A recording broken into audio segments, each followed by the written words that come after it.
नमस्कार दोस्तों, आज हम ओशो के द्वारा लिखी पुस्तक कृष्ण अष्टावक्र महागीता भाग 3 में दृष्टि ही सृष्टि है पढ़ेंगे। तो शुरू करते हैं। जनक उवाच मय्यनन्तं हां बोधो विश्वपोत इतस्ततः भ्रमति स्वान्त्वाते न ममास्ते सहिष्णुता। 74 मय्यनन्तं हां बोधि जगद्वीच्य स्वभावतः उदेतु वास्तमायातुन में वृद्धिर्नक्षते। 751 मय्यनन्तं हां बोधि विश्व नाम विकल्पना अति शांतो निराकार ए देवाहमा स्थितः। 7611 नात्मा भावेषु नो भावस्तत्रानन्ते निरंजने इत्यसक्तो स्पृह शांत ए देवाहमा स्थिताः। 7711 अहो चिन्मात्रमेवा मिन्द्रजालोपमं जगत् अतो मम कथन कुत्र हेयोपादेय कल्पना। 78 सत्य को कहा नहीं जा सकता, इसीलिए बार बार कहना पड़ता है। बार बार कहकर भी पता चलता है कि फिर छूट गया। जो कहना था वह नहीं समा पाया शब्दों में। अरब में एक कहावत है कि पूर्ण मनुष्य नहीं बनाया जा सकता, इसलिए परमात्मा रोज नए बच्चे पैदा करता जाता है। अभी भी कोशिश कर रहा है, पूर्ण मनुष्य को बनाने की हारा नहीं, थका नहीं, हताश नहीं हुआ है। ठीक वैसी ही स्थिति सत्य के संबंध में भी है। सनातन से बुद्ध पुरुष कहने की चेष्टा करते रहे हैं, हजार ढंग से उस तरफ इशारा किया है, लेकिन फिर भी जो कहना था वह अनकहा रह गया है। उसे कहा ही नहीं जा सकता है। स्वभाव से ही शब्द में बंधने की कोई संभावना नहीं है। जैसे कोई मुट्ठी में आकाश को नहीं भर ले सकता। एक आश्चर्य की बात देखी, मुट्ठी बांधो तो आकाश बाहर रह जाता है, मुट्ठी खोल दो तो आकाश मुट्ठी में होता है। खुली मुट्ठी में तो होता है, बंधी मुट्ठी में खो जाता है। तो मौन में तो सत्य होता है, शब्द में खो जाता है। शब्द तो बंधी मुट्ठी है, मौन खुला हाथ है। लेकिन फिर भी बुद्ध पुरुष कहने की चेष्टा करते हैं, इंकरुनावशात। और शुभ है कि चेष्टा जारी है। सत्य भला न कहा जा सके, लेकिन सत्य को कहने की जो चेष्टा है वह चलती रहनी चाहिए, क्योंकि उसी चेष्टा में बहुत से सोए व्यक्ति जागते हैं। सुनकर सत्य मिलता भी नहीं, लेकिन सुन सुनकर प्यास तो जग जाती है। सत्य की खोज की आकांक्षा तो प्रज्वलित हो जाती है। मैं तुमसे कह रहा हूं जो कुछ, जानकर कह रहा हूं कि तुम तक नहीं पहुंचेगा, लेकिन फिर भी जो मैं कहूंगा वह भलान पहुंचे। तुम्हारे जीवन के भीतर छिपी हुई अग्नि में घी का काम करेगा, अग्नि प्रज्वलित होगी। सत्य तुम्हें मिले न मिले, लेकिन तुम्हारे भीतर सोई हुई अग्नि को ईंधन मिलेगा। इसी आशा में सारे शास्त्रों का जन्म हुआ है। लेकिन अगर तुम सत्य को पकड़ने की चेष्टा में शब्द में उलझ जाओ तो चूक गए। जैसे कि कोई गीत तो कंठस्थ कर ले और गीत के भीतर छिपा हुआ अर्थ भूल जाए। तोतों को देखा, याद कर लेते हैं, राम राम रटने लगते हैं, भजन भी दोहरा देते हैं। तुम शब्द सीख ले सकते हो, सुंदर शब्द उपलब्ध है। और तुम्हें ऐसी भ्रांति भी हो सकती है कि जब शब्द आ गया तो सत्य भी आ गया होगा। शब्द तो केवल खाली मंजूषा है, सत्य तो आता नहीं। इसलिए शब्द को कभी भूलकर सत्य मत समझ लेना और शास्त्र को सिर पर मत धोना। अष्टावक्र की यह महागीता है। इससे शुद्धतम वक्तव्य सत्य का कभी नहीं दिया गया और कभी दिया भी नहीं जा सकता। फिर भी तुम्हें याद दिला दूं, इन शब्दों में मत उलझ जाना। ये शब्द खाली है। ये बड़े प्यारे हैं, इसलिए नहीं कि इनमें सत्य है। ये बड़े प्यारे हैं क्योंकि जिस आदमी से निकले हैं उसके भीतर सत्य रहा होगा। ये बड़े प्यारे हैं क्योंकि जिस हृदय से उमगे हैं, जहां से उठे हैं, वहां सत्य का आवास रहा होगा। सद्गुरु के पास या सद्वचनों के सानिध्य में कुछ ऐसी घटना घटती है जैसे सुबह कुहासा घिरा हो और तुम घूमने गए हो तो एकदम भीग नहीं जाते। कोई वर्षा तो हो नहीं रही है कि तुम भीग जाओ, लेकिन अगर घूमते ही रहे तो वस्त्र धीरे धीरे आर्द्र हो जाते हैं। वर्षा हो भी नहीं रही कि तुम भीग जाओ, कि तरबतर हो जाओ, लेकिन कुहासे में अगर घूमने गए हो तो घर लौट कर पाओगे कि वस्त्र थोड़े गीले हो गए। सत्संग में ऐसा ही गीलापन आता, आर्द्रता आती, वर्षा नहीं हो जाती। लेकिन अगर तुम शास्त्र के शुद्ध वचनों को शांति से सुनते रहे और शब्दों में न उलझे, तो कुहासे की तरह शब्दों के आसपास लिपटी हुई जो गंध आती है वह तुम्हें सुगंधित कर जाएगी और तुम्हें प्रज्वलित कर जाएगी। तुम्हारे भीतर की मशाल को ईंधन बन जाएगी। कवि ने गीत लिखे नेने बार बार पर उसी एक विषय को देता रहा विस्तार, जिसे कभी पूरा पकड़ पाया नहीं। जो कभी किसी गीत में समाया नहीं, किसी एक गीत में वह हट गया दिखता तो कभी दूसरा गीत ही क्यों लिखता। तुम्हें बहुत बार लगेगा अष्टावक्र वही कहे जाते हैं, जनक वही दोहराए चले जाते हैं। कवि ने गीत लिखे नैने बार बार पर उसी एक विषय को देता रहा विस्तार, जिसे कभी पूरा पकड़ पाया नहीं, जो कभी किसी गीत में समाया नहीं। एक गीत हार जाता, कवि दूसरा गीत रचता है, लेकिन जो उसने पहले गीत में गाना चाहा था वही वह दूसरे गीत में गाना चाहता है। विंसेंट वैन गॉग को किसी ने पूछा कि तुमने अपने जीवन में कितने चित्र बनाए हैं। उसने कहा कि बनाए तो बहुत, लेकिन बनाना एक ही चाहता था। ठीक कहा, उस एक को बनाने की चेष्टा में बहुत बने और वह एक हमेशा रह जाता है, वह बन नहीं पाता है। रविंद्रनाथ मरणशैया पर थे। उनकी आंखों से आंसू टपकते देखकर उनके एक मित्र ने कहा, आप और रोते हैं। अरे धन्यवाद दो, प्रभु ने तुम्हें सब कुछ दिया। तुमसे बड़ा महाकवि नहीं हुआ। तुमने 6000 गीत लिखे जो संगीत में बन सकते हैं। पश्चिम में शैली की बड़ी ख्याति है, उसने भी 2000 ही गीत लिखे हैं जो संगीत में बंध जाएं। तुमने 6000 लिखे, और क्या चाहते हो? अब किस लिए रोते हो? अब तो शांति से विदा हो जाओ। रविंद्रनाथ हंसने लगे। उन्होंने कहा, इसलिए रोता भी नहीं। इधर प्रभु से निवेदन कर रहा था, भीतर भीतर आंख में आंसू आ गए। निवेदन कर रहा था, यह भी कैसा मजाक है। अभी तो मैं साज बिठा पाया था, अभी गीत गाया कहां। अभी तो साज बिठा पाया था और यह विदा की बेला आ गई। यह कैसा अन्याय है। ये 6000 गीत जो मैंने गाए, यह तो सिर्फ साज का बिठाना था। जैसे तुमने देखा, तबलची तबले को ठोंकता पीटता, वीणाकार वीणा को कसता। उस वीणा को कसने से जो आवाज निकलती है, तारों को खींचने से, जांचने से जो आवाज निकलती है, उसे संगीत मत समझ लेना, वह तो केवल अभी आयोजन किया जा रहा है। रविंद्रनाथ ने कहा, अभी तो आयोजन पूरा होने को आया था। अब मैं गा सकता था, ऐसा लगता था, और यह विदा होने का वक्त आ गया। यह कैसा अन्याय है। जिन्होंने भी कुछ कहने की कोशिश की है, सभी का यही अनुभव है। जो गाना है वह अनगाया रह जाता है, जो कहना है अनकहा छूट जाता है। फिर दूसरी तरफ से चेष्टा होती है कि चलो इस आयाम से नहीं हुआ, दूसरे आयाम से हो जाएगा। ये शब्द काम ना आए, कोई और शब्द काम आ जाएंगे। इससे न जल सका दिया, किसी और बात से जल जाएगा। लेकिन दिया जल सकता नहीं, क्योंकि शब्द और सत्य का मिलन होता नहीं। फिर भी अगर तुमने शांति से सुना, तुमने अगर पिया, तो शब्द तो खो जाएगा, लेकिन शब्द के पास कुहासे की तरह जो आभा मंडल था, वह तुम्हारे भीतर की अग्नि को प्रज्वलित कर देगा। तुम प्यासे हो जाओगे। जनक के आज के सूत्र, पीछे जो सूत्र थे उन्हीं के सिलसिले में है, उन्हीं की क्रमबद्धता में है। पीछे के 4 सूत्र बड़े क्रांतिकारी थे, अब उन्हीं का विस्तार है। और वस्तुतः पूरी महागीता में उन्हीं का विस्तार होगा। उन 4 सूत्रों में जो मौलिक बात थी वह इतनी ही थी कि अष्टावक्र ने कहा है जनक को कि अब तू ज्ञान को उपलब्ध हो जा। और जनक कहते हैं, ज्ञान को उपलब्ध हो जाऊं। यह भी आप कैसी बात कह रहे हैं। ज्ञान को उपलब्ध हो गया हूं। यह आप कैसी बात कर रहे हैं कि ज्ञान को उपलब्ध हो जाओ, जैसे कि ज्ञान मुझसे कुछ भिन्न हो। मेरा स्वभाव, मेरा बोध है। इति ज्ञानम, यही ज्ञान है। यह जो साक्षी का अनुभव हो रहा है, यही ज्ञान है।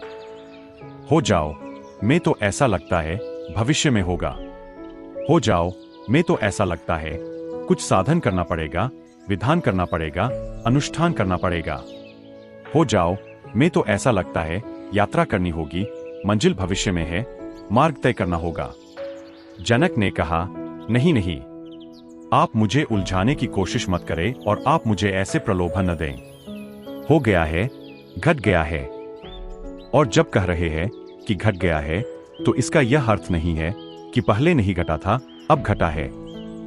इसका इतना अर्थ है कि घटा तो सदा ही से था, मुझे ही बोध न था, मुझे स्मरण न था।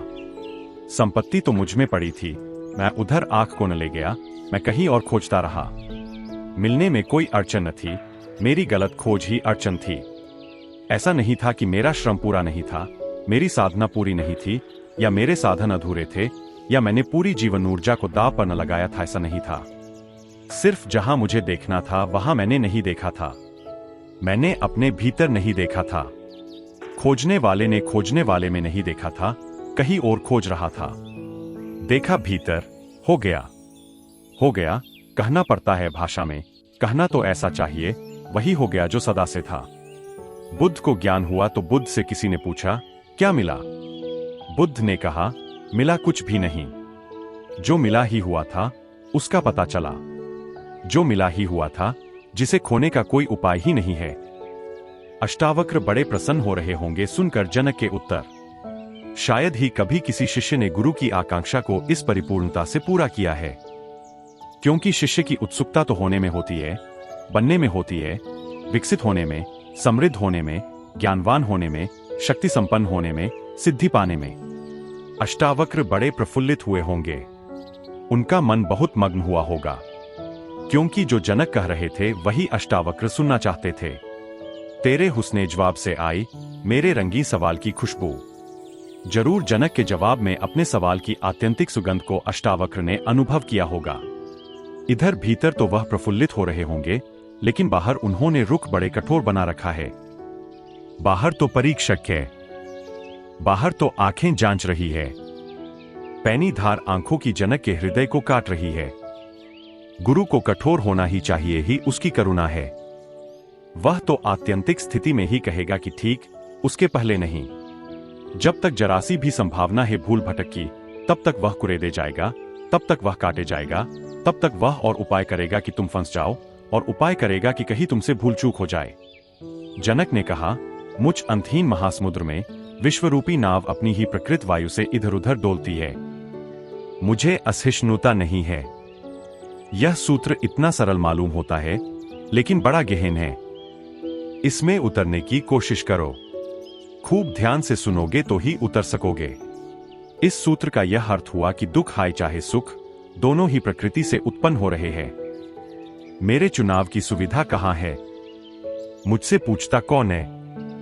जैसे समुद्र में लहरें उठ रही है, छोटी लहरें, बड़ी लहरें, अच्छी लहरें, बुरी लहरें, सुंदर कुरूप लहरें, यह समुद्र का स्वभाव है कि ये लहरें उठती है। ऐसे ही मुझ में लहरें उठती है, सुख की, दुख की, प्रेम की, घृणा की, क्रोध की, करुणा की। ये स्वभाव से ही उठती है और इधर उधर डोलती है। इसमें मैंने चुनाव नहीं किया है, चुनाव छोड़ दिया है। और जब से चुनाव छोड़ा तभी से असहिष्णुता भी चली गई। करने को ही कुछ नहीं है तो असहिष्णुता कैसे हो? मेरे पास लोग आते हैं, वे कहते हैं कि किसी तरह अशांति के बाहर निकाल लें। मैं उनसे कहता हूं कि तुम अशांति को स्वीकार कर लो। एकदम उन्हें समझ में नहीं आता, क्योंकि वे आए हैं अशांति को छोड़ने। मैं उनसे कहता हूं, अशांति को स्वीकार कर लो। उनके आने का कारण बिल्कुल भिन्न है। वे चाहते हैं कि कोई अशांति से छुड़ा दे। कोई विधि होगी, कोई उपाय होगा, कोई औषधि होगी, कोई मंत्र तंत्र, कुछ यज्ञ हवन कुछ होगा जिससे अशांति छूट जाएगी। और दुनिया में 100 गुरुओं में 99 ऐसे हैं कि तुम जाओगे तो वे जरूर तुम्हें कुछ कह देंगे कि यह करो तो अशांति छूट जाएगी। मेरी अड़चन यह है कि मैं जानता हूं अशांति को छोड़ने का कोई उपाय ही नहीं है, स्वीकार करने का उपाय है। और स्वीकार करने में अशांति विसर्जित हो जाती है। मैं जब कहता हूं अशांति विसर्जित हो जाती है, तो तुम यह मत समझना कि अशांति छूट जाती है। अशांति होती रहे या न होती रहे, तुम अशांति से छूट जाते हो। तुमसे अशांति छूटे या न छूटे, तुम अशांति से छूट जाते हो। इस मन की व्यवस्था को समझें। मन अशांत है, तुम कहते हो शांत होना चाहिए। मन तो अशांत था, एक और नई अशांति तुमने जोड़ी कि अब शांत होना चाहिए। मन की अशांति को समझो। तुम्हारे पास 10,000 रुपए है, तुम 10 लाख चाहते थे, इसलिए मन अशांत है। जितना है उससे तुम तृप्त न थे। जो नहीं है वह तुम मांग रहे थे। नहीं कि मांग से अशांति आई। अशांति आती है अभाव से। जो है उससे अशांति कभी नहीं आती है, जो नहीं है उसकी मांग से आती है। जो पत्नी तुम्हारी है उससे सुंदर चाहिए। जो पति तुम्हारा है उससे ज्यादा यशस्वी चाहिए। जो बेटा तुम्हारा है उससे ज्यादा बुद्धिमान चाहिए। जैसा मकान है उससे बड़ा चाहिए। जितनी तुम्हारी प्रतिष्ठा है उससे गहरी चाहिए। जो पद तुम्हारे पास है उससे आगे का पद चाहिए। अशांति आती है उसकी मांग से जो तुम्हारे पास नहीं है। फिर जब तुम अशांत हो गए तो अब तुम एक और नई बात मांगना शुरू करते हो। पुराना जाल तो कायम है और उसी जाल का गणित और फैलता है। अब तुम कहते हो मुझे शांति चाहिए। अब शांति नहीं है तुम्हारे पास, अब तुम्हें शांति चाहिए। तुम समझे? इसका मतलब हुआ कि अब जाल और भी जटिल हो जाएगा। जो आदमी साधारणतः शांत है और शांति की झंझट में नहीं पड़ा है, वह उस आदमी से ज्यादा शांत होता है जो शांत होना चाहने की झंझट में पड़ गया है।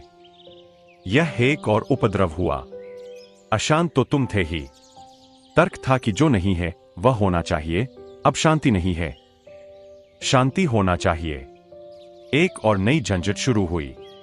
जो तथाकथित धार्मिक लोग हैं उनसे ज्यादा अशांत व्यक्ति तुम दूसरे न पाओगे। सांसारिक व्यक्ति उतने अशांत नहीं है। मंदिरों में, मस्जिदों में झुके लोग, पूजागृहों में बैठे लोग, तपश्चर्या उपवास करते लोग तुम्हें जितने अशांत दिखाई पड़ेंगे उतने तुम्हें साधारण लोग होटलों में बैठे चाय पीते अखबार पढ़ते उतने अशांत न दिखाई पड़ेंगे। कम से कम उनके पास एक ही अशांति है, वे संसार में कुछ पाना चाहते हैं। धार्मिक व्यक्ति के पास दोहरी अशांति है, वह परलोक में भी कुछ पाना चाहता है।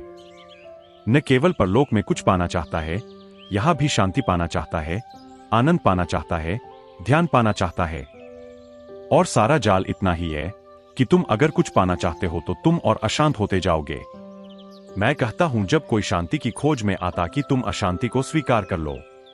उसे समझाता हूं, कभी कभी उसकी समझ में भी आ जाता है। यह बात कठिन है, अशांति को स्वीकार कर लो। तो फिर शांत कैसे होंगे? तुम्हारी बात भी मेरी समझ में आती है, लेकिन मैं तुमसे कहता हूं जब भी कोई शांत हुआ है अशांति को स्वीकार करके हुआ है। सुनकर मुझे, समझकर मुझे कोई राजी हो जाता है कि अच्छा तो स्वीकार कर लेते हैं, फिर शांत हो जाएंगे। स्वीकार कर लेते हैं फिर शांत हो जाएंगे। कब तक शांत होंगे? चलो स्वीकार कर लेते हैं। तो मैं उनसे कहता हूं यह तुमने स्वीकार किया ही नहीं। अभी भी तुम्हारी मांग तो कायम है कि शांत होना है। स्वीकार करने का अर्थ है जैसा है वैसा है, अन्यथा हो नहीं सकता। जैसा है वैसा ही होगा, जैसा हुआ है वैसा ही होता रहा है। जब तुम इस भांति स्वीकार कर लेते हो तो पीछे यह प्रश्न खड़ा नहीं होता कि स्वीकार करने से हम शांत हो जाएंगे। और शांति उसी घटना की स्थिति है जब जो है स्वीकार है। फिर कैसे अशांत होगे बताओ मुझे? फिर क्या उपाय है अशांत होने का? जो है जैसा है स्वीकार है। फिर तुम्हें कौन अशांत कर सकेगा? कैसे अशांत कर सकेगा? फिर तो अगर अशांति भी होगी तो स्वीकार है। फिर तो दुख भी आएगा तो स्वीकार है। फिर तो मौत भी आएगी तो स्वीकार है। तुमने चुनाव छोड़ दिया, तुमने संकल्प छोड़ दिया, तुम समर्पित हो गए। तुमने कहा अब जो है वही है। और उसी दिन वह महाक्रांति घटती है जिसका इस सूत्र में इंगित है। मई अनंत महाम्भोधो विश्वपोत इतस्ततः। मुझ अंतहीन महासमुद्र में विश्वरूपी नाव अपनी ही प्रकृत वायु से इधर उधर डोलती है। भ्रमति स्वांतवाते नमम अस्ति असहिष्णुता। अब मैं जान गया कि यह स्वभाव ही है। कोई मेरे विपरीत मेरे पीछे नहीं पड़ा है। कोई मेरा शत्रु नहीं है जो मुझे अशांत कर रहा है। ये मेरे ही स्वभाव की तरंगे हैं। यह मैं ही हूं। यह मेरे होने का ढंग है कि कभी इसमें लहरें उठती है, कभी लहरें नहीं उठती, कभी सब शांत हो जाता है, कभी सब अशांत हो जाता है। यह मैं ही हूं और यह मेरा स्वभाव है। एक मित्र ने पूछा कि आप कहते हैं आत्मा जब मुक्त हो जाएगी तब परिपूर्ण आनंद में होगी, स्वतंत्र होगी, लेकिन क्या फिर आत्मा में वासना नहीं उठ सकती? और अगर वासना फिर नहीं उठ सकती तो पहले ही वासना क्यों उठी? क्योंकि आत्मा तो स्वभाव से ही स्वतंत्र है, शुद्ध बुद्ध है। पहले से ही वासना क्यों उठी? उन मित्र को उनका प्रश्न बिल्कुल स्वाभाविक है, तर्कयुक्त है। उनको यह ख्याल में नहीं आ रहा कि वासना का उठना भी आत्मा की स्वतंत्रता का हिस्सा है। यह किसी ने उठा नहीं दी तुम में, यह तुम्हारा स्वभाव है। वासना भी उठती है तुम्हारे स्वभाव में और मोक्ष भी उठता है तुम्हारे स्वभाव में। जब वासना उठती है तो तुम संसारी हो जाते हो। जब वासना उठती है तो तुम देह में प्रवेश कर जाते हो। जब वासना से थक जाते हो तो मुक्त हो जाते हो। मगर दोनों तुम्हारे ही स्वभाव है। ऐसा नहीं है कि वासना कोई शैतान तुम में डाल रहा है और मोक्ष तुम लाओगे। वासना भी तुम्हारी, मोक्ष भी तुम्हारा। और जिसने ऐसा समझ लिया उसे एक बात ख्याल में आ जाएगी कि अगर आत्मा में वासना न उठ सके तो वह आत्मा मुक्त ही नहीं। क्योंकि मुक्ति ऐसी क्या मुक्ति हुई? अगर तुम्हें स्वर्ग जाने की ही मुक्ति हो और नरक जाने के लिए दरवाजे ही बंद हो और जा ही न सको तो यह मुक्ति कोई पूरी मुक्ति न हुई। यह स्वर्ग भी बेमजा हो जाएगा, इसका भी स्वाद खो जाएगा, मुंह करवाहट से भर जाएगा स्वर्ग में जाकर। स्वर्ग का मजा ही यह है कि नरक जाने की भी सुविधा है। सुख का मजा यही है कि दुखी होने की सुविधा है। विपरीत के कारण ही जीवन में सारा रंग है, सारा संगीत है। अगर विपरीत न हो तो सब संगीत खो जाए। वीणा आवादक अंगुलियों से तार को छेड़ता है तो संगीत है। अंगुलियों और तार में जो संघर्ष होता है वही संगीत है। संघर्ष बंद हो जाए, संगीत शून्य हो जाए, संगीत खो जाए।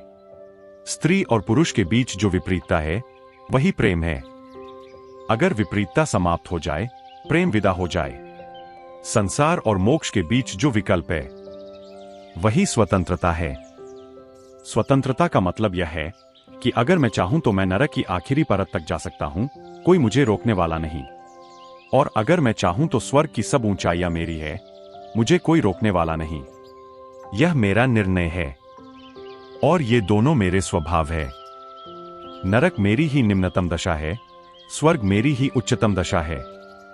समझो कि नरक मेरे पैर है और स्वर्ग मेरा सिर है। मगर दोनों मेरे हैं और भीतर मेरा खून दोनों को जोड़े हुए है। भ्रमती स्वांतवातेन, अपनी ही हवा है, उसी से भ्रम पैदा हो रहा है। डाम वांडोल होती नौका, मुझ अंतहीन महासमुद्र में विश्वरूपी नाव अपनी ही प्रकृत वायु से इधर उधर डोलती है। मुझे असहिष्णुता नहीं है। जनक कहते हैं, अब मैं चुनाव नहीं करना चाहता। मैं यह नहीं चाहता कि नाव न डोले, क्योंकि वह मेरा आकर्षण कि नाव न डोले मेरे मन का तनाव बनेगा। जब भी तुमने कुछ चाहा, जब भी तुमने कुछ चाह की, तनाव पैदा हुआ। जब भी तुमने स्वीकार किया जो है, तभी तनाव खो गया। अगर तुमने चाहा कि अज्ञान हटे और ज्ञान आए, उपद्रव शुरू हुआ। अगर तुमने चाहा कि वासना मिटे, निर्वासना आए पड़े तुम झंझट में। अगर तुमने चाहा संसार से मुक्ति हो, मोक्ष बने मेरा साम्राज्य, तुमने एक तरह की परेशानी मोल ली जो तुम्हें चैन देगी। जनक बड़ी अद्भुत बात कह रहे हैं। जनक कह रहे हैं, संसार और मोक्ष दोनों ही मुझ में उठती तरंगे हैं। अब मैं चुनाव नहीं करता, जो तरंग उठती है देखता रहता हूं। यह भी मेरी है, यह भी स्वाभाविक है। देखा इस स्वीकार भाव को। फिर कैसी असहिष्णुता, फिर तो सहिष्णुता बिल्कुल ही नैसर्गिक होगी। जो हो रहा है, हो रहा है। बड़ी कठिन है यह बात स्वीकार करनी, क्योंकि अहंकार के बड़े विपरीत है। कोई मेरे पास आया और कहने लगा, मैं महाक्रोधी हूं, मुझे क्रोध से मुक्त होना है। मैंने उससे पूछा कि तू महाक्रोधी क्यों है? इसको थोड़ा समझ, अहंकार के कारण होगा। उसने कहा, आप ठीक कहते हैं। और मैंने कहा, उसी अहंकार के कारण तू कहता है कि मुझे क्रोध से बाहर होना है, क्योंकि क्रोध के कारण अहंकार को चोट लगती है। तो क्रोध के पीछे भी अहंकार है और अक्रोधी बनने के पीछे भी अहंकार है। जब भी तू क्रोध करता है तो तेरी प्रतिमा नीचे गिरती है, तेरे अहंकार को भाता नहीं है। तू चाहता है कि लोग तुझे संत की तरह पूजें, चरण छुए तेरे क्रोध के कारण वह सब गड़बड़ हो जाता है। तेरे कोई चरण नहीं छूता। चरण कौन तेरे छुए? नमस्कार कौन करे तुझे? तो अब तू चाहता है कि क्रोध से कैसे छूटें, लेकिन मूल जड़ तो वही की वही है जिसके कारण तू क्रोध करता था। जिस अहंकार के कारण वही अहंकार अब संतमहात्मा बन जाना चाहता है। इसे समझ और अब तू चुनाव छोड़ दे। मैं तुझसे कहता हूं, तू क्रोधी है, तू राजी हो जा। ठीक है, मैं क्रोधी हूं और क्रोध के जो परिणाम हैं वे होंगे। कोई तुझे सम्मान नहीं देगा। ठीक है, बिल्कुल ठीक है। सम्मान देना ही क्यों चाहिए? कोई तेरा अपमान करेगा, ठीक है। क्रोधी हूं, इसलिए अपमान होता है। समझने की कोशिश करना। अगर यह व्यक्ति क्रोध को समझ ले, स्वीकार कर ले, तो क्या क्रोध बचेगा? उस व्यक्ति ने 2 दिन पहले मुझे पत्र लिखा था कि मुझे अब बचाएं, मुझे बाहर निकाले, क्योंकि मैं वेश्या के घर जाने लगा हूं और ये और लोग मुझे संत मानते हैं, साधु मानते हैं। और अगर मैं पकड़ा गया या किसी को पता चल गया तो फिर क्या होगा? देखते हैं, वही अहंकार नए नए रूप लेगा। वही अहंकार वेश्या के घर ले जाएगा। वही अहंकार संत बनने की आकांक्षा पैदा करवा देगा। उस व्यक्ति को मैंने कहा, तू एक काम कर, या तो तू स्वीकार कर ले कि तू वेश्यागामी है और घोषणा कर दे कि मैं वेश्यागामी हूं। बात खत्म हो गई। फिर न तुझे डर रहेगा, न भय रहा। फिर तुझे जाना है जा, नहीं जाना है न जा। तेरी मर्जी है। तेरे लिए शायद अभी यही उचित होगा। जो हो रहा है ठीक हो रहा है। मैं तुझे नहीं कहता कि मत जा। अगर इस स्वीकार भाव से यह गिर जाए वृत्ति तो ठीक, तो तू जाग जाएगा। तब जागरण को स्वीकार कर लेना। अभी सोने को स्वीकार कर, और स्वीकार के माध्यम से ही सोने और जागरण के बीच सेतु बनता है। क्या किया उस व्यक्ति ने? वह चीखा, मेरे सामने ही चिल्लाया कि मुझे बुद्ध बनने से कोई भी नहीं रोक सकता। इतने जोर से चीखा कि शीला मेरे पास बैठी थी, वह एकदम कंप गई।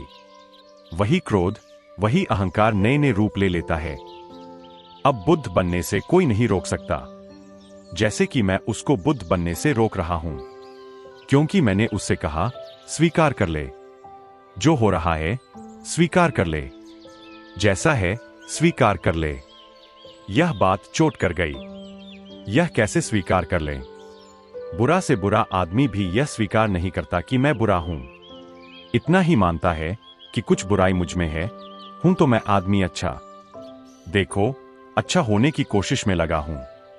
पूजा करता, प्रार्थना करता, ध्यान करता, साधु सत्संग में जाता आदमी तो मैं अच्छा हूं।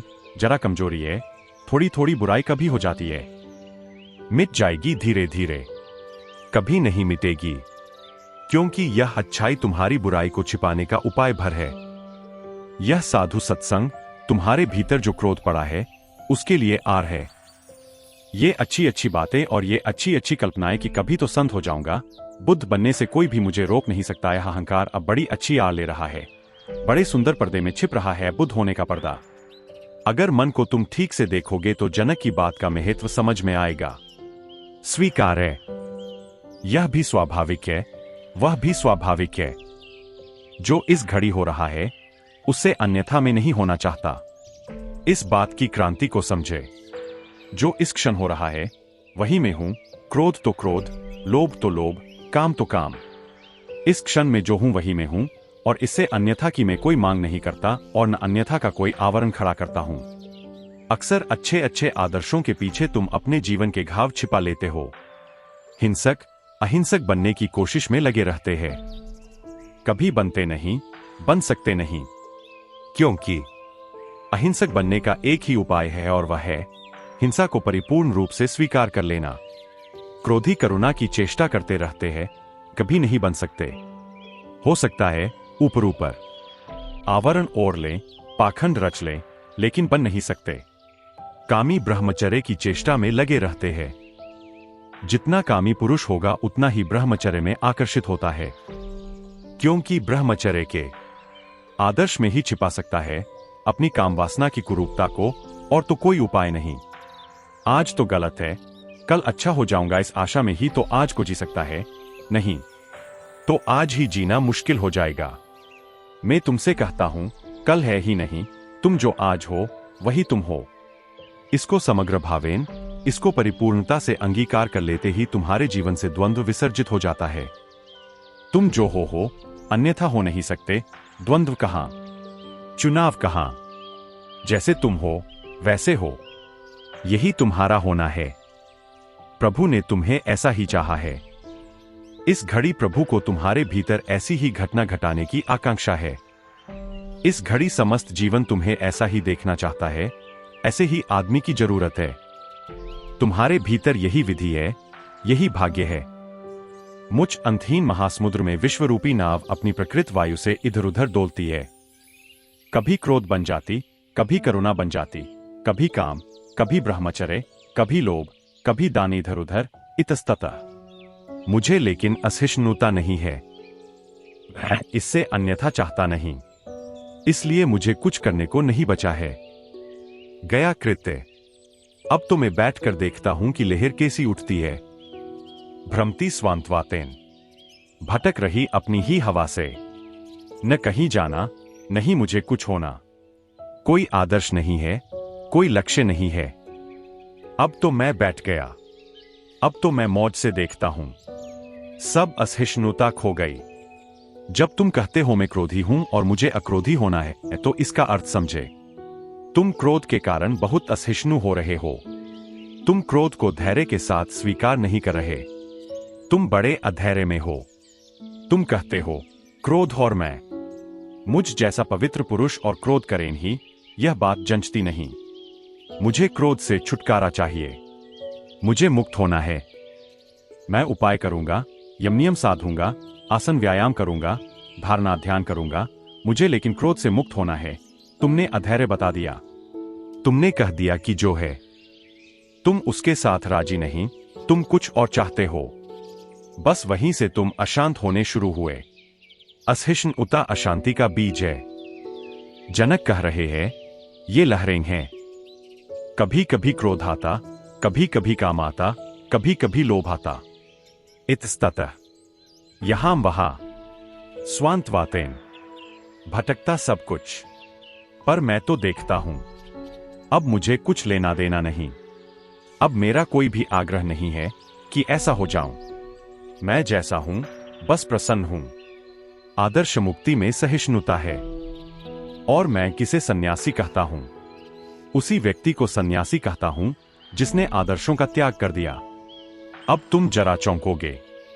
तुमने सदा यही सुना है कि जिसने संसार का त्याग कर दिया वही सन्यासी। मैं तुमसे कहता हूं, जिसने आदर्शों का त्याग कर दिया वह सन्यासी। क्योंकि आदर्श के त्याग के बाद असहिष्णु होने का कोई उपाय नहीं रह जाता। तुम जरा करके तो देखो, 1 महीना सही, 1 महीना तुम जो है उसे स्वीकार कर लो। किसी ने कुछ कहा और तुम क्रोधित हो गए, स्वीकार कर लो। स्वीकार करने का मतलब यह नहीं कि तुम सिद्ध करो कि मेरा क्रोध ठीक है। तुम इतना ही स्वीकार कर लो कि मैं आदमी क्रोधी हूं। और दूसरे से कहना कि भाई क्रोधी से दोस्ती बनाए तो कांटे तो चुभेंगे। मैं आदमी क्रोधी हूं। गलती तुम्हारी है कि मुझसे दोस्ती बनाई, कि मुझसे पहचान की। अब अगर मेरे साथ रहोगे तो क्रोध कभी कभी होने वाला है। मैं तुम्हें यह भी वचन नहीं देता कि कल मैं अक्रोधी हो जाऊंगा। कल का किसको पता है? जहां तक मैं जानता हूं, अतीत में कभी भी अक्रोधी नहीं रहा, इसलिए बहुत संभावना तो यही है कि कल भी क्रोधी रहूंगा। तुम सोच लो। मैं पश्चात्ताप भी नहीं कर सकता, क्योंकि पश्चात्ताप बहुत बार कर चुका, उससे कुछ हल नहीं होता, वह धोखा सिद्ध होता है। क्रोध कर लेता हूं, पछता लेता हूं, फिर क्रोध करता हूं। पश्चात्ताप का क्या सार है? तुमसे इतना ही कहता हूं कि अब पश्चात्ताप की लीपापोती भी करूंगा। पश्चात्ताप का मतलब होता है लीपापोती। तुम किसी से क्रोधित हो गए, फिर घर लौट कर आए, तुमने सोचा यह भी क्या हुआ, बीच बाजार में भद करवा ली, लोग क्या सोचेंगे। अब तक सज्जन समझे जाते थे, लोग कहते थे कि बड़े गुरु गंभीर। आज सब उथलापन सिद्ध हो गया। लोग सोचते थे स्वर्ण पात्र एल्यूमिनियम के सिद्ध हुए, जरा में एकदम गर्मा गए। अब कुछ करो, प्रतिमा खंडित हो गई, औंधे मुंह पड़ी है। उठाओ, सिंहासन पर फिर बिठाओ। फिर तुम गए, सोच विचार कर कहा, क्षमा करना भाई, मैं करना नहीं चाहता था, हो गया। सोचते हो क्या लोग कहते हैं? लोग कहते हैं मैं करना नहीं चाहता था, हो गया, मेरे बावजूद हो गया। न मालूम कैसे हो गया, कौन शैतान मेरे सिर चढ़ गया। सुनते हो लोगों की बातें, अब खुद शैतान है, यह स्वीकार न करने का उपाय कर रहे हैं। कौन शैतान मेरे सिर चढ़ गया, कैसी दुर्बुद्धि। लेकिन होश आया, पछताने आया हूं, क्षमा करना। तुम कर क्या रहे हो? तुम यह कर रहे हो कि वह जो प्रतिमा तुम्हारी बीच बाजार में खंडित हो गई, वह जो गिर पड़ी जमीन पर, उसे तुम उठा रहे हो। तुम कह रहे हो कि मैं बुरा आदमी नहीं हूं, भूल चूक हो गई। भूल चूक किससे नहीं हो जाती? आदमी भूल चूक करता ही है। तुम्हें अपने आदमी होने की याद ही तब आती है जब तुम भूल चूक करते हो। तब तुम कहते हो टू इर इज ह्यूमन। भूल चूक करना तो आदमी है, और तुम्हें आदमी होने की याद नहीं आती। क्षमा मांगकर या उसके चरण छूकर। वह भी सोचता है कि नहीं, आदमी तो अच्छा है। वह भी क्यों सोचता है कि आदमी अच्छा है? क्रोध करके तुमने उसके अहंकार को चोट पहुंचा दी थी तो वह नाराज था। अब तुमने उसके पैर छू लिए, फूल चढ़ा आए, गुलदस्ता भेंट कर आए। वह भी सोचता है कि आदमी तो अच्छा है। वह क्यों सोचता है? तुमसे उसे भी कुछ लेना देना नहीं, न तुम्हें उससे कुछ लेना देना है। वह सोचता है आदमी अच्छा है क्योंकि अब तुमने उसके अहंकार पर फूल रख दिए। घड़ी भर पहले चांटा मार आए थे तो वह तमतमा गया था, बदला लेने की सोच रहा था, अदालत में जाने की सोच रहा था। तुम फूल रखाए, झंझट बची, अदालत भी बची, प्रतिष्ठा तुम्हें मिली। उसका अहंकार भी प्रतिष्ठित हो गया, तुम्हारा भी प्रतिष्ठित हो गया। संसार फिर वैसा ही चल पड़ा जैसा तुम्हारे चांटा मारने के पहले चल रहा था। फिर जगह पर आ गई चीजें, फिर वहीं के वहीं खड़े हो गए जहां थे। नहीं, जिस व्यक्ति को वस्तुतः समझना हो वह जाएगा पश्चाताप करने नहीं, स्वीकार करने। वह जाएगा कहने की भाई देख लिया, आदमी में कैसा हूं। तुम्हारी धारणा मेरे प्रति गलत थी। तुम जो सोचते थे कि मैं आदमी अच्छा हूं, वह गलत धारणा थी। मेरा असली आदमी प्रकट हो गया, और अच्छा हुआ कि प्रकट हो गया। अब तुम सोच लो, आगे मुझसे संबंध रखना कि नहीं रखना। मैं कोई भरोसा नहीं देता कि कल ऐसा फिर न होगा। मैं भरोसे योग्य नहीं हूं। मैं भरोसा दूं भी तो भरोसा रखना मत, क्योंकि मैंने पहले लोगों को भरोसे दिए और धोखा दिया। मैं आदमी बुरा हूं। शैतानियत मेरा स्वभाव है। सोचते हो तुम इसका क्या परिणाम होगा, दूसरे पर क्या होगा, वह दूसरा जाने, लेकिन तुम्हारे भीतर एक सरलता आ जाएगी। तुम एकदम सरल हो जाओगे, तुम एकदम विनम्र हो जाओगे। यह पश्चाताप नहीं है, यह स्वीकार भाव है। तुमने सब चीजें साफ कर दी अपने बाबत कि तुम आदमी कैसे हो, और तुमने अपने बाबत कोई भ्रम नहीं संजोया है। और तब एक क्रांति घटित होती है। वह क्रांति घटती है स्वीकार के इस महासत्य से, इस महासूत्र से। तुम अचानक पाते हो कि धीरे धीरे क्रोध मुश्किल हो गया। अब क्रोध करने का कारण क्या रहा? क्रोध तो इसलिए हो जाता था कि कोई तुम्हारे अहंकार को गिराने की कोशिश कर रहा था, तो क्रोध हो जाता था। अब तो तुमने खुद ही वह प्रतिमा गिरा दी। तुम तो उसे खुद ही कचरे घर में फेंक आए। अब तो कोई तुम्हें क्रोधित कर नहीं सकता। ध्यान रखना, हमारा मन सदा होता है जिम्मेवारी दूसरे पर छोड़ दें। हम सब यही करते हैं। हजार हजार उपाय से हम यही काम करते हैं कि हम दूसरे पर जिम्मेवारी छोड़ देते हैं। एक आदमी को मैं जानता हूं, महाक्रोधी। उससे मैंने पूछा, इतना क्रोध कैसे हो गया है? उसने कहा, क्या करूं, मेरा बाप बड़ा क्रोधी था। उसकी वजह से बचपन से ही कुसंस्कार पड़ गए। मगर यह आदमी जो कह रहा है, हंसना मत। फ्रायड भी यही कह रहा है। बड़े से बड़े मनोवैज्ञानिक भी यही कह रहे हैं। सारा उपाय यह चलता है कि किसी पर हटा दो जिम्मेवारी। पुराने धर्म भी यही कहते थे। अगर तुम पूरी मनुष्य जाति का इतिहास देखो तो अष्टावक्र या जनक जैसी बात को कहने वाले इन्हें गिने, उंगलियों पर गिने जा सके, इतने लोग मिलेंगे। बाकी सब लोग तो कुछ और कह रहे हैं। ईसाईयत कहती है कि परमात्मा ने अदम को और हव्वा को स्वर्ग के बगीचे से बाहर खदेड़ दिया क्योंकि उन्होंने आज्ञा का उल्लंघन किया था। जब परमात्मा आया और उसने अदम से पूछा कि तूने क्यों खाया इस वृक्ष का फल? तुझे मना किया गया था। उसने कहा, मैं क्या करूं? यह हव्वा, इसने मुझे फुसलाया। देखते हैं। शुरू हो गई कहानी। उसने अपनी जिम्मेवारी हव्वा पर फेंक दी। यह इस पत्नी को देखिए, अब मैं पति ही हूं, और पति की तो आप जानते ही है हालतें। अब पत्नी कहे और पति न माने तो झंझट। अब अगर पति को पत्नी और परमात्मा में चुनना हो तो इसको ही चुनना पड़ेगा। माना, आपकी आज्ञा मुझे मालूम है, मगर इसकी आज्ञा भी तो देखिए। यह फल ले आई और कहने लगी चखो, तो मुझे खाना पड़ा। तो परमात्मा ने हव्वा से पूछा कि तुझे भी पता था? फिर तू क्यों फल लाई? उसने कहा, मैं क्या करूं? वह शैतान सांप बनकर मुझसे कहने लगा। सांप कहने लगा मुझसे कि खाओ इसका फल। उसने मुझे काफी उत्तेजित किया।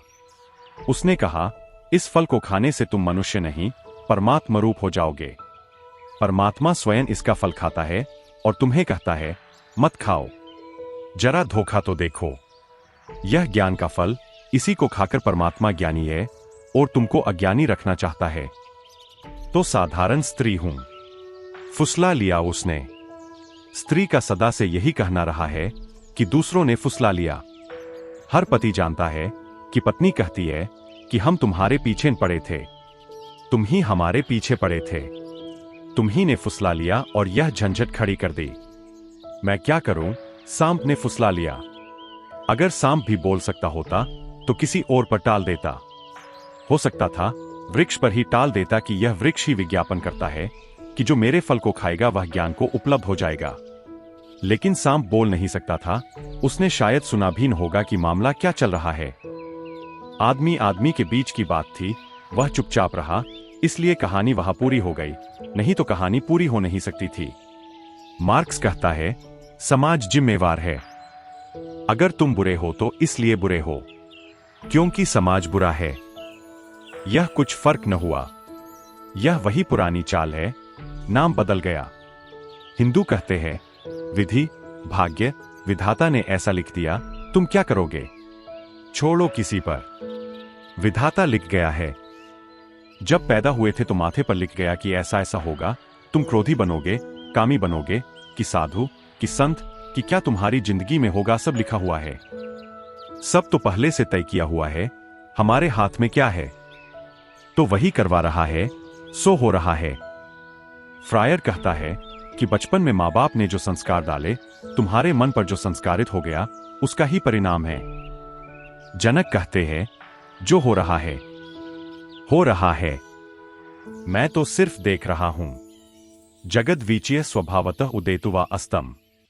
मेरे किए परिवर्तन होने वाला भी नहीं है, क्योंकि स्वभाव में कैसे परिवर्तन होगा?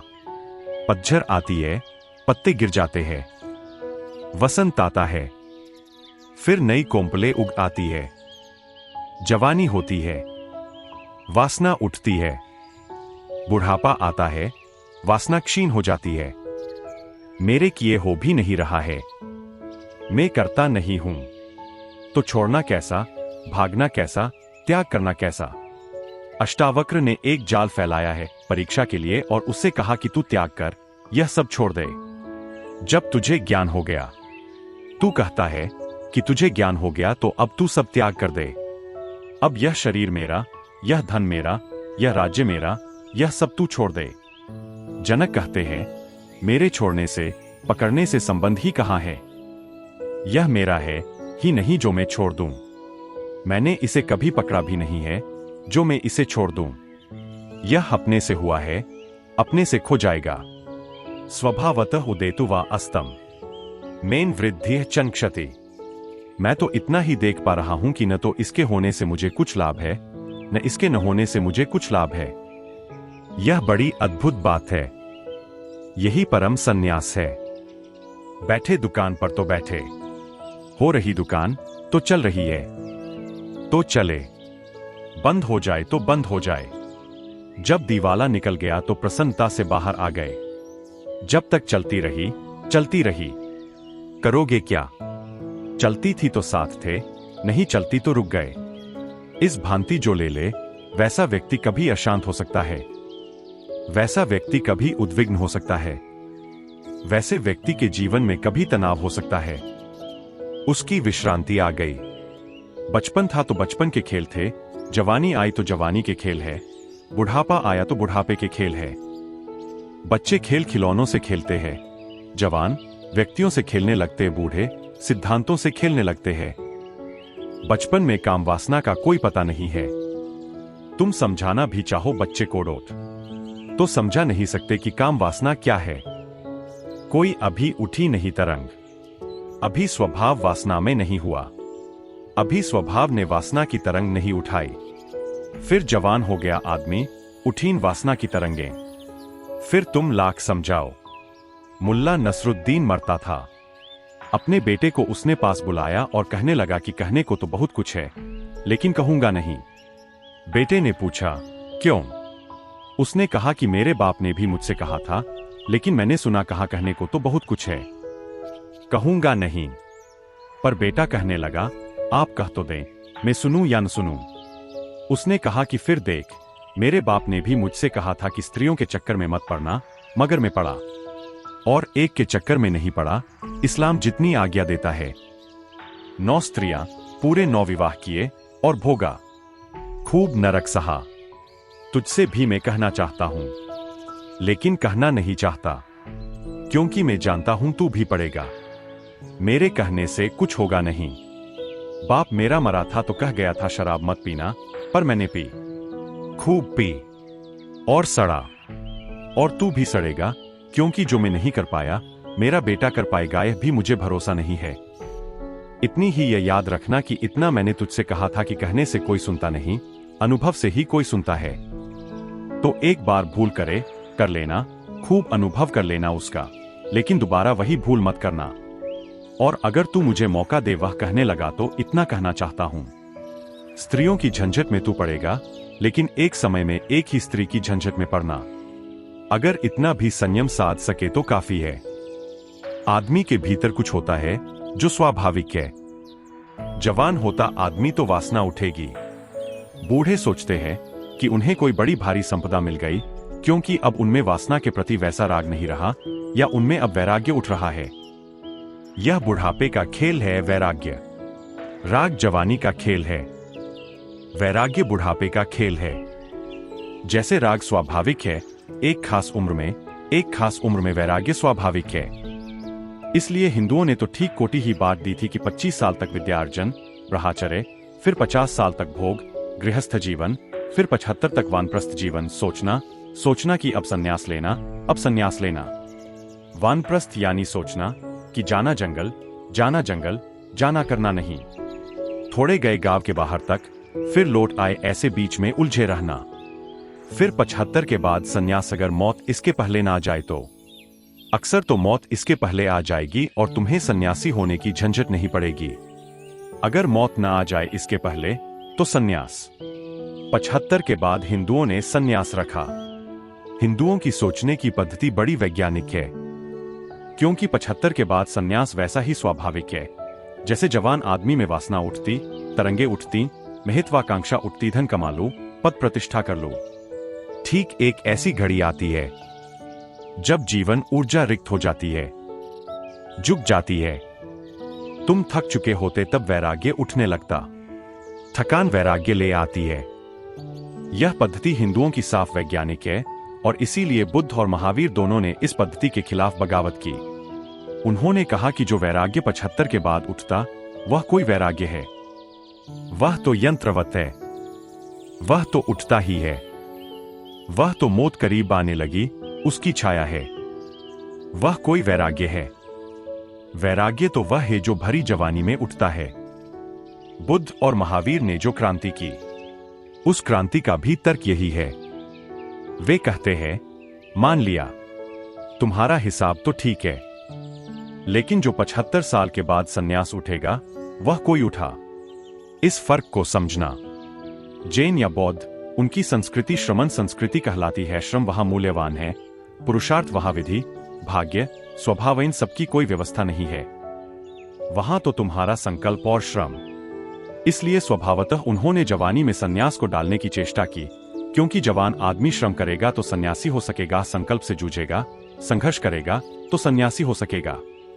इसलिए तुम जैन सन्यासी को जितना अहंकारी पाओगे उतना हिंदू सन्यासी को न पाओगे, और मुसलमान सन्यासी को तो तुम बिल्कुल ही अहंकारी न पाओगे, क्योंकि उसने कुछ छोड़ा ही नहीं है, सिर्फ समझा है, कर्ता का कोई भाव ही नहीं है।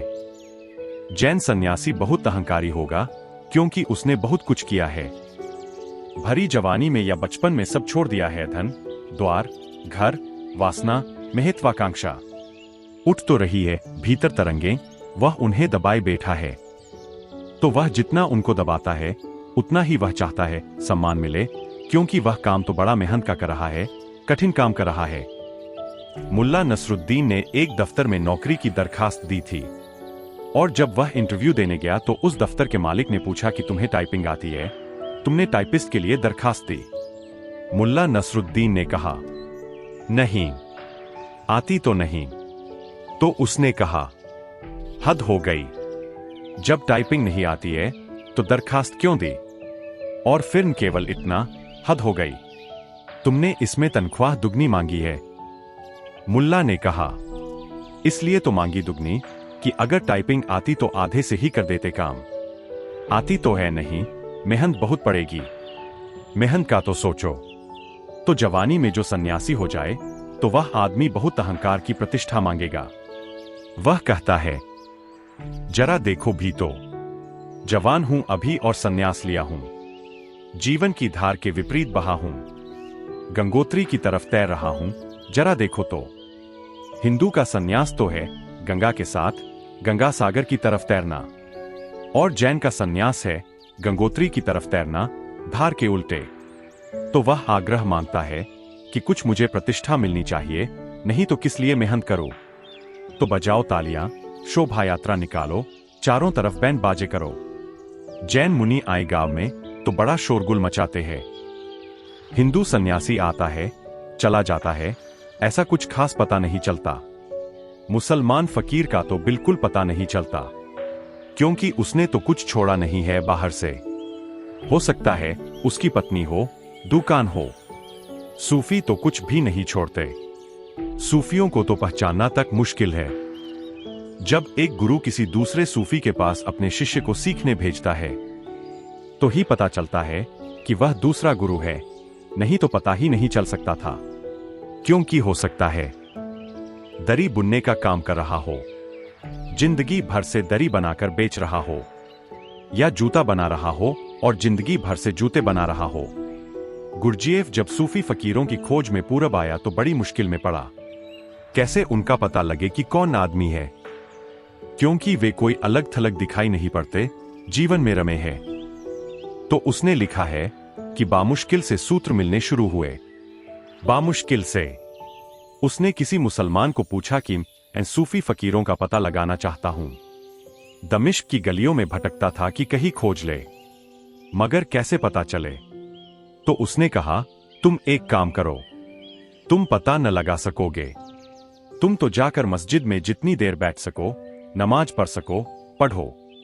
किसी सूफी की तुम पर नजर पड़ जाएगी तो वह तुम्हें पकड़ेगा, तुम तो नहीं पकड़ पाओगे, क्योंकि शिष्य कैसे गुरु को खोजेगा?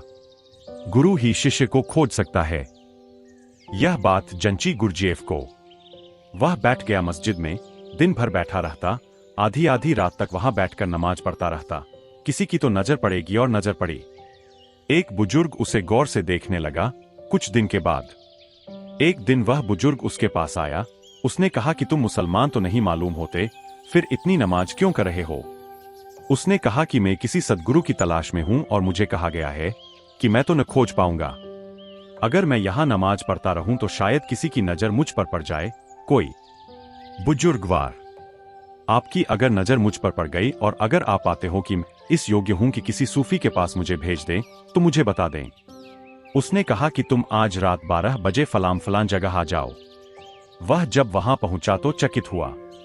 जिससे उसे मिलाया गया वह होटल चलाता था, चाय इत्यादि बेचता था, चाय घर चलाता था, और उस चाय घर में तो गुरजीएफ कई दफे चाय पी आया था। न केवल यही, उस चाय वाले से पूछ चुका था कई बार कि अगर कोई सूफी का पता हो तो मुझे पता दे दो। तो वह चाय वाला हंसता था कि भाई धर्म में मुझे कोई रुचि नहीं, तो मुझे तो कुछ पता नहीं। वही आदमी गुरजीएफ के लिए गुरु सिद्ध हुआ। उसने गुरजीएफ से कहा कि बस अब 13 वर्ष 2 वर्ष तक तो यही काम है कि कप प्याले साफ कर।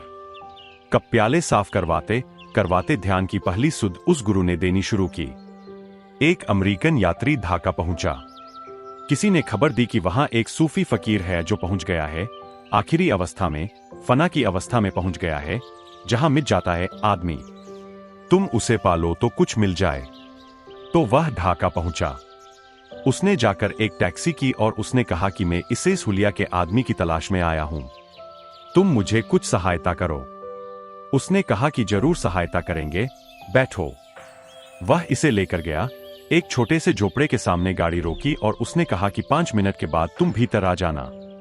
वह जब 5 मिनट बाद भीतर गया तो वह जो टैक्सी ड्राइवर था वहां बैठा था और 10-15 शिष्य बैठे थे। उसने कहा कि आप ही गुरु है क्या? उसने कहा कि मैं ही हूं और इसलिए टैक्सी ड्राइविंग का काम करता हूं कि कभी कभी खोजे आ जाते हैं तो उनको सीधा वहीं से पकड़ लेता हूं। कहाँ खोजोगे तुम खोजोगे कैसे? सूफियों का तो पता भी न चलेगा, क्योंकि जीवन को बड़ी सहजता से दौड़। ये जो वक्तव्य है सूफियों के वक्तव्य है। ये जो जनक ने कहे यह सूफी मत का सार है। मुझ अंतहीन महासमुद्र में निश्चित ही संसार कल्पना मात्र है। मैं अत्यंत शांत हूं, निराकार हूं और इसी के आश्रय हूं। मैं अनंतम हाम बोधि विश्वन नाम विकल्पना। यह विश्व तो नाम मात्र को है, कल्पना मात्र है। यह वस्तुतः है नहीं भासता है। यह तो हमारी धारणा है। यह तो हमारी नींद में चल रहा सपना है। हम जागे हुए नहीं हैं, इसलिए जगत है। हम जाग गए तो फिर जगत नहीं। तुम थोड़ा सोचो, जगत कैसा होगा अगर तुम्हारे भीतर कोई वासना न बचे, तुम्हारे भीतर कुछ पाने की आकांक्षा न बचे, कुछ होने का पागलपन न बचे, तो क्या तुम इसी जगत में रहोगे? फिर तुम अचानक पाओगे कि तुम्हारा जगत तो पूरा रूपांतरित हो गया, क्योंकि जो आदमी जो खोजता है उसी के आधार पर जगत बन जाता है। ऐसा हो सकता है कि तुम जिस रास्ते से रोज गुजरते हो, रास्ते के किनारे ही बम्बा लगा है, पोस्ट ऑफिस का लेटर बॉक्स लगा है, लाल रंग के हनुमान जी खड़े हैं, मगर तुम्हारी नजर शायद कभी न पड़े। लेकिन जिस दिन तुम्हें पत्र डालना है उस दिन अचानक तुम्हारी नजर पड़ जाएगी। उसी रास्ते से तुम रोज गुजरते थे, लेकिन पत्र डालना नहीं था, तो पोस्ट ऑफिस के लेटर बॉक्स को कौन देखता है? तुम्हारी आंखें उस पर न टिकती रही होंगी, वह आंख से ओझल होता रहा होगा। था वहीं, लेकिन तुम्हें तब तक नहीं दिखा था जब तक तुम्हारे भीतर कोई आकांक्षा न थी जो संबंध बना दे। आज तुम्हें चिट्ठी डालनी थी, अचानक उपवास करके देखो और फिर जाओ एमजी रोड पर, फिर तुम्हें कुछ और न दिखाई पड़ेगा। फिर रेस्तरां, होटल, कॉफी हाउस, बस इसी तरह की चीजें दिखाई पड़ेंगी।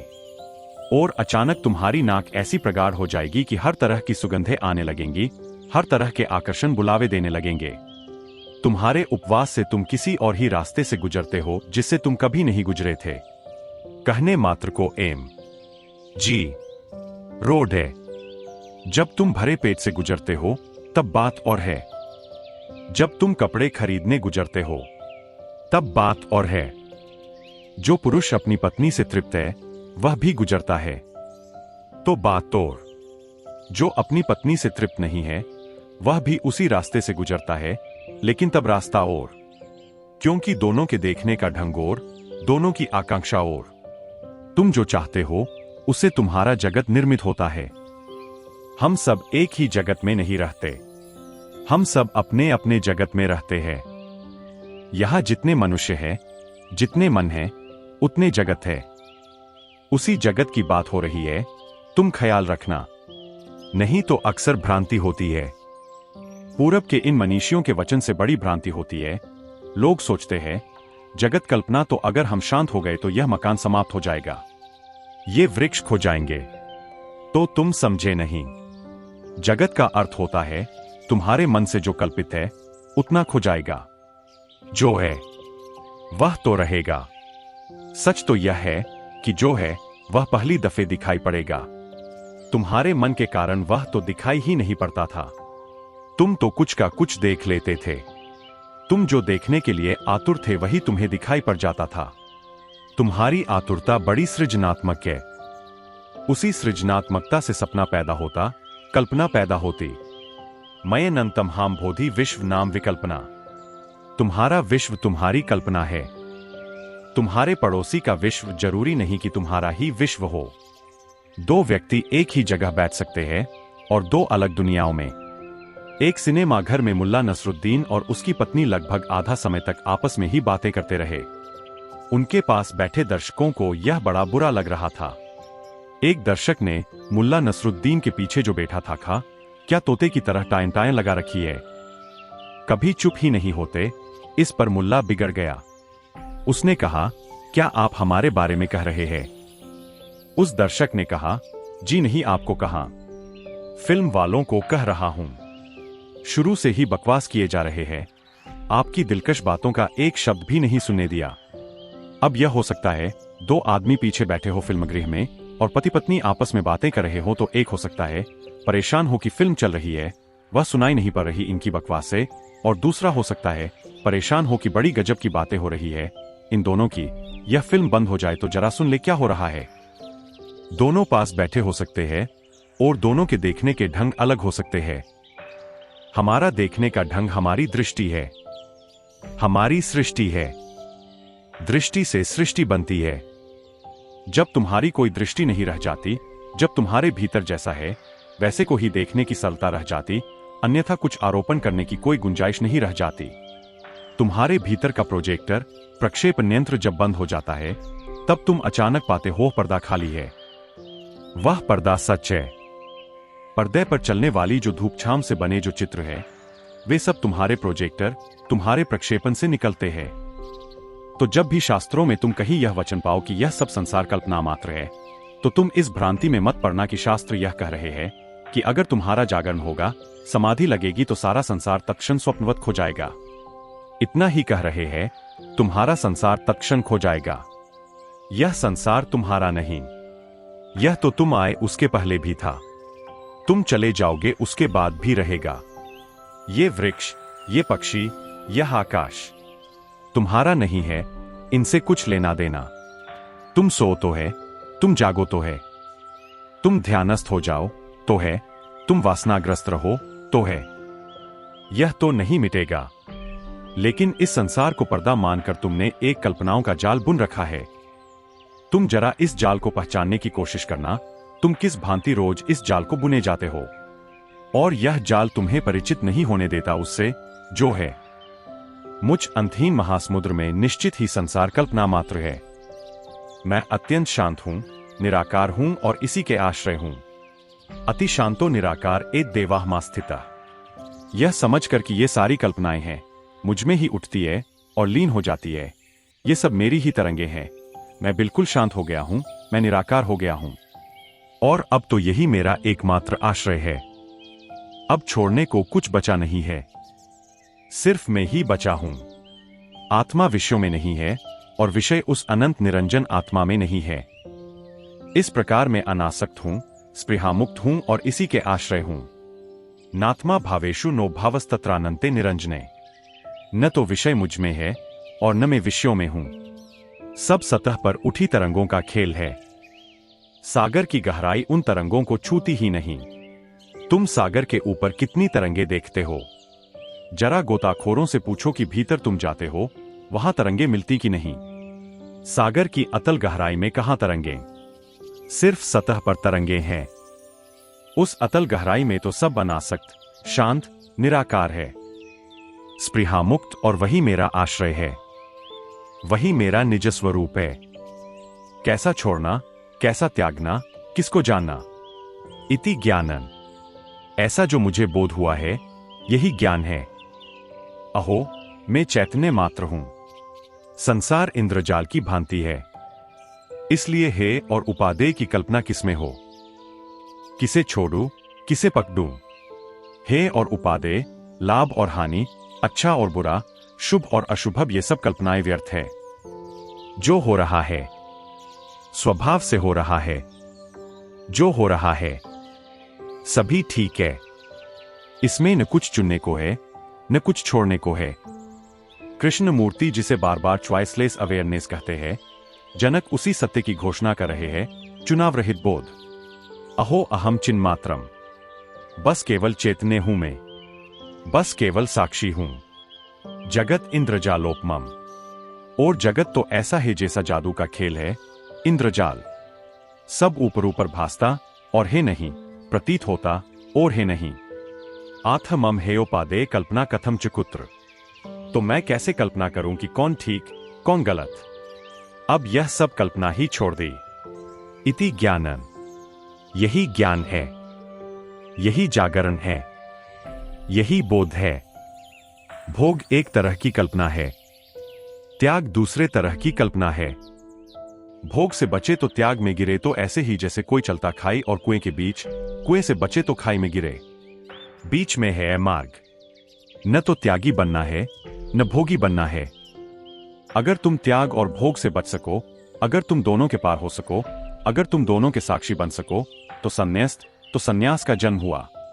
संसारी सन्यासी नहीं है, त्यागी भी सन्यासी नहीं है। दोनों ने चुनाव किया है। भोगी ने चुनाव किया है कि भोगेंगे और भोगेंगे, और भोग चाहिए तो ही सुख होगा। त्यागी ने चुनाव किया है कि त्यागेंगे, खूब त्यागेंगे तो सुख होगा। सन्यासी वही है जो कहता है सुख है। इति सुखम। होगा नहीं। न कुछ पकड़ना है न कुछ छोड़ना है, अपने में हो जाना है। वहीं अपने में होने में सुख और ज्ञान है। अन्यथा तुम पीड़ाएं बदल ले सकते हो। तुम एक कंधे का बोझ दूसरे कंधे पर रख ले सकते हो। तुम एक नरक से दूसरे नरक में प्रवेश कर सकते हो, लेकिन अंतर न पड़ेगा। मुल्ला नसरुद्दीन की पत्नी मुल्ला से कह रही थी, हमने फरीदा के लिए जो लड़का पसंद किया है वह वैसे तो बहुत ठीक है। दो ही बातों की भूल चूक है। एक तो यह उसकी दूसरी शादी है। पहली पत्नी तो मर गई है, विधुर है। मगर यह कोई बड़ी बात नहीं, पत्नी ने कहा। अभी जवान है। मगर जो बात अखरती है वह यह है कि सब ठीक है, खिलता हुआ रंग, ऊंचा कद, तंदुरुस्त, नाकंक्षा भी अच्छा, पर एक ऐब खटकता है। मुल्ला ने पूछा, वह क्या? पत्नी ने कहा, लगता है तुमने ध्यान नहीं दिया। जब वह हंसता है तो उसके लंबे लंबे दांत बाहर आ जाते हैं और वह कुरूप लगने लगता है। मुल्ला ने कहा, अजी छोड़ो भी, फरीदा से विवाह तो होने दो, फिर उसे हंसने का मौका ही कहां मिलेगा। अभी एक पत्नी मरी है उनकी, अब वे फरीदा के चक्कर में पड़ रहे हैं। हम ज्यादा देर बिना उलझनों के नहीं रह सकते। एक उलझन छूट जाती है तो लगता है खाली खाली हो गए। जल्दी हम दूसरी उलझन निर्मित करते हैं। आदमी उलझनों में व्यस्त रहता है। मनोवैज्ञानिक कहते हैं, गैर शादीशुदा लोग ज्यादा पागल होते हैं बजाय शादीशुदा लोगों के। यह बड़ी हैरानी की बात है। जब मैंने पहली दफा पढ़ा तो मैं भी सोचने लगा कि मामला क्या है। होना तो उल्टा चाहिए कि शादीशुदा लोग पागल हों, यह समझ में आ सकता है। ज्यादा पागल हों, यह भी समझ में आ सकता है। सारी दुनिया से आंकड़े इकट्ठे किए गए हैं, उनसे पता चलता है कि गैर शादीशुदा लोग ज्यादा आत्महत्या करते हैं बजाय शादीशुदा लोगों के। यह तो जरा कुछ भरोसे योग्य नहीं मालूम होता। लेकिन फिर खोजबीन करने से मनोवैज्ञानिकों को पता चला कि कारण यह है कि गैर शादीशुदा आदमी को उलझने नहीं होती। पागल न हो तो करे क्या, फुर्सत ही फुर्सत। शादीशुदा आदमी को फुर्सत कहां पागल होने की, इतनी व्यस्तता है। एक मनोवैज्ञानिक खोजबीन कर रहा था कि किस तरह के लोग सर्वाधिक सुखी होते हैं, और वह बड़े अजीब निष्कर्ष पर पहुंचा।